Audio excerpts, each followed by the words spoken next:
Hey there, welcome back to Coffee Break Blogging, and today we're going to talk about another strategy that I think that you should probably implement into your blog sooner rather than later, if you haven't already done it.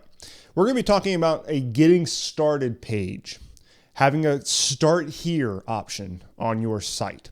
Now, back in episode 55 of the Coffee Break Blogging podcast, we talked about attention, and we talked about how attention flows across your site. We talked about how attention, like actually somebody paying attention, is basically a little flow of energy, and it's going from them to their screen, and then it's kind of like being funneled around in different ways based on the design of your site. But that attention, because it's a flow of energy, just like water would be a flow, it needs to be guided around. I mean, if you see water like with coming off the roof of your house, it's going to either fall flat all over the place, or you can install a gutter system that is going to move it around and spit that water into different places whenever it rains. Well, even though that attention is not in the same form, it's not obviously not something that you can see, it's still a flow of energy, and it can be funneled in much the same way. But your gutter system, so to speak, and I put that in air quotes if you can't see me right now,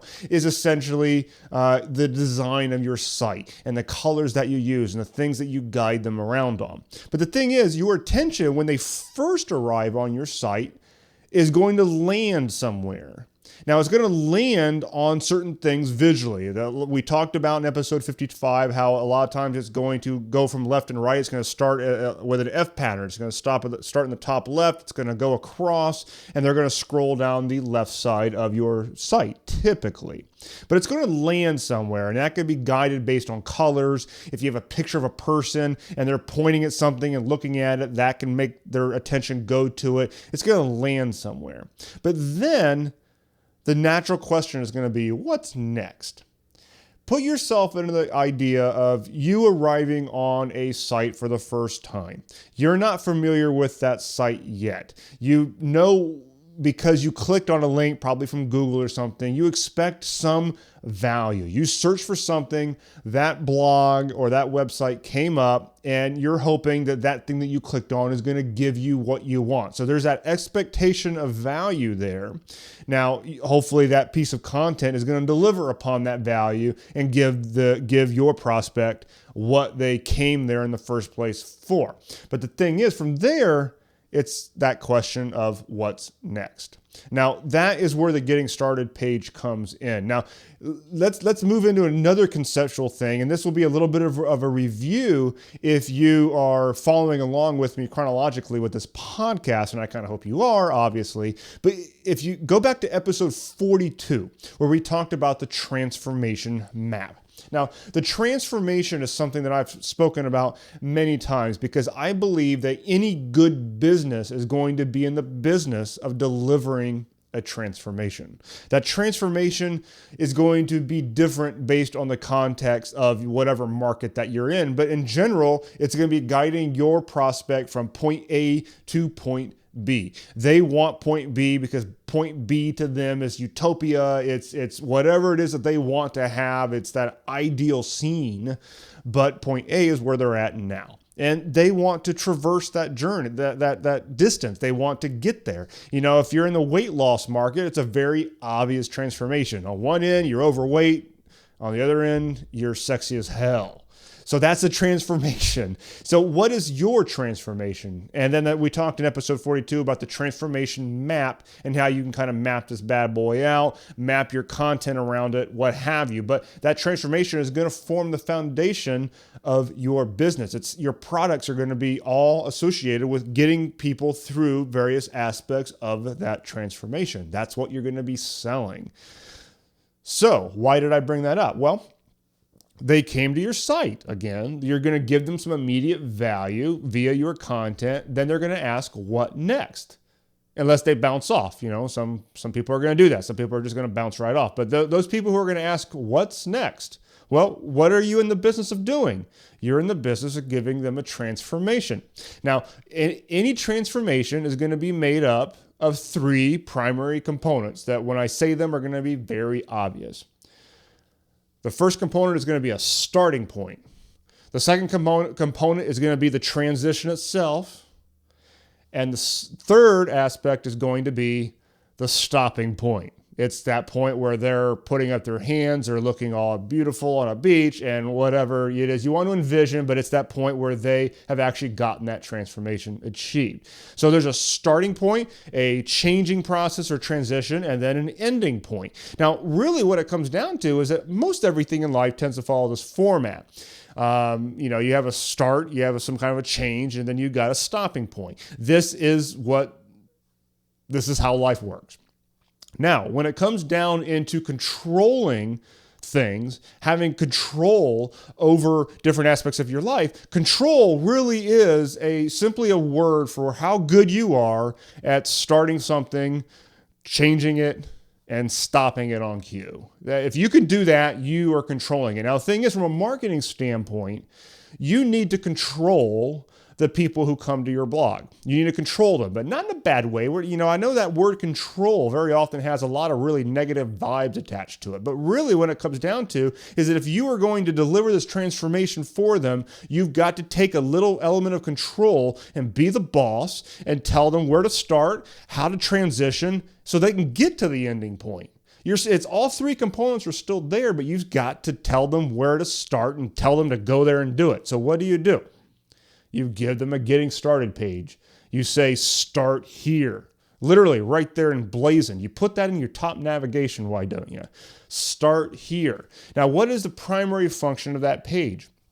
The primary function of that page is to give them a clear starting point. That's it. You're exercising some control on them. And it's going to be a clear starting point for what? For the transformation that you're in the business of delivering. Now, your getting started page is not going to just be a big collection of your latest blog post or something like that. That is something that some people do with their getting started page. I think you should be a little bit more strategic about it, and it starts with knowing what the real function of this page is. Your business is going to be based around delivery of the transformation. So the getting started page should really be about getting them started on that transformation, giving them a little win and getting them started with and let them know what their next step is so they can start that second phase of the whole cycle here, and that is the transition itself. So you get two primary core missions of this getting started page. The first one is to get them indoctrinated. And the second one is to get them connected to you by taking that next step in their transformation. So let me go a little deeper into that. What does indoctrination mean? Again, this is another one of those words that can have a negative vibe, but essentially all it is you orienting them to what it is that you're all about and what you're going to do for them. That's really it. You're just basically communicating your value to them and pointing out the end point. You're pointing out the other end of this transformation and saying, that is what we do around here. My job is to get you to that point. And in the process of doing that, we're going to do this, this, and this, and this. And that's essentially what you're doing. You're outlining the transformation and you're orienting you and your brand around the delivery of that transformation and really just telling them what you're all about, what you're going to do, and communicating your value. Now, once you've done that, you got to give them the next step. That next step, the mechanical part of it is you want them to get onto your darn email list.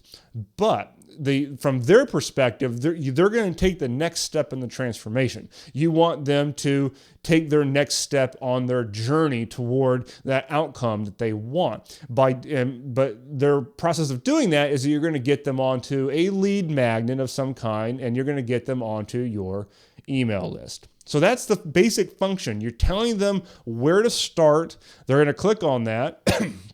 Excuse me.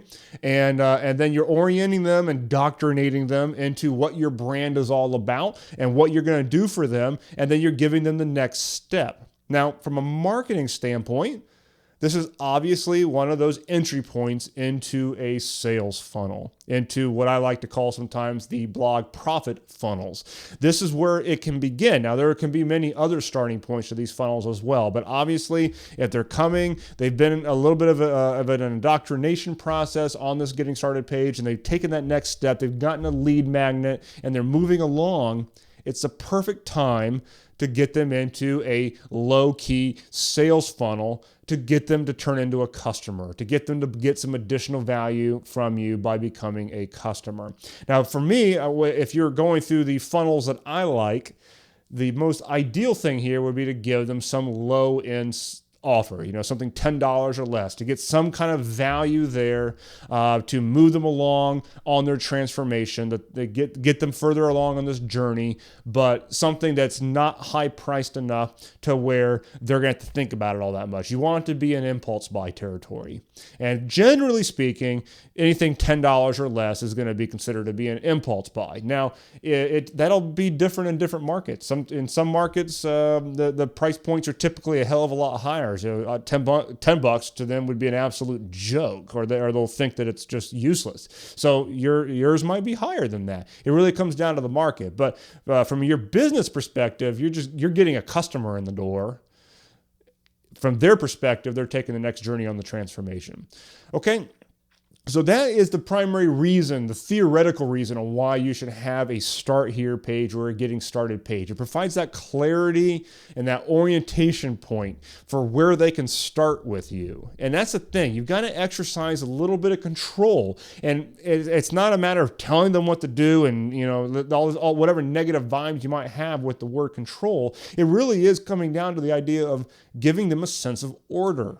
Now, a blog by nature, and we talked about this in the last episode, some of the drawbacks with the word blog, but they tend to be pretty disorganized, actually. A lot of people are just post whatever the hell comes to mind, and your content is all over the darn board. So it's very bad control. It's very bad order for people. Now, you can introduce that sense of order by just basically telling them what to do and then telling them in what order to do it and guiding them to the different things on your site or in your product line to do as their next logical step. And if you guide them along in that, it's not like you're controlling them in a bad way. You're just giving them a sense of order and pointing along the way, and they're going to get to what they want, which is the end point of this transformation. Okay? So that's the primary reason for the Getting Started page. It is an important page if you are in business.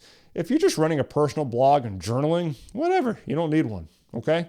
But if you're delivering a transformation of some kind, and most businesses are, you should give them a start here page. Nice, clear starting point and a sense of order, and exercise a little bit of control over what they're doing. Okay? Big one, definitely implement that. It's a very core strategy. I don't want you to underestimate it, okay?